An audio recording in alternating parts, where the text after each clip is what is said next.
भारतीय न्यायपालिका में एक ऐसा सिस्टम जिसका संविधान में कहीं उल्लेख नहीं मिलता, लेकिन उसके आधार पर सुप्रीम कोर्ट और हाई कोर्ट के जजों की नियुक्ति या स्थानांतरण किया जाता है, वो सिस्टम है कॉलेजियम सिस्टम। कॉलेजियम सिस्टम अभी चर्चा में क्यों है कि आप जानते हैं हाल ही में सुप्रीम कोर्ट में 5वें वरिष्ठतम न्यायाधीश के रूप में PS नरसिम्हा राव को कॉलेजियम का सदस्य अपॉइंटमेंट किया गया है, जो 2 मई 2028 तक कॉलेजियम के सदस्य बने रहेंगे। क्या है कॉलेजियम सिस्टम, कैसे आया? ये 3 जजेस केस के माध्यम से आया था।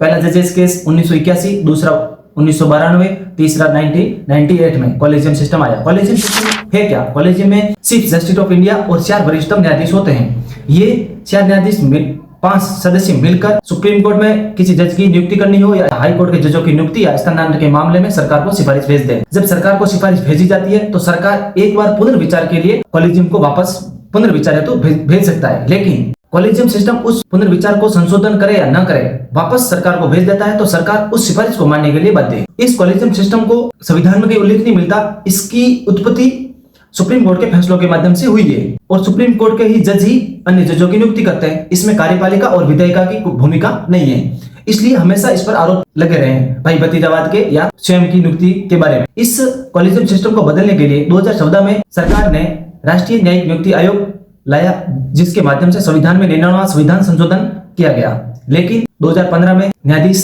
जगदीश सिंह खेर की अध्यक्षता में बनी कमेटी ने नए सिरे से खारिज कर दिया। उसके बाद यही कॉलेजियम सिस्टम लागू है। अब आप समझ गए होंगे कि कॉलेजियम सिस्टम क्या है, जिसका संविधान में उल्लेख नहीं है, लेकिन ये सुप्रीम कोर्ट और हाई कोर्ट के जजों की नियुक्ति के बारे में महत्वपूर्ण भूमिका निभाता है। अगर जानकारी अच्छी लगी हो तो लाइक करें, शेयर करें। मिलते हैं नेक्स्ट वीडियो में। धन्यवाद।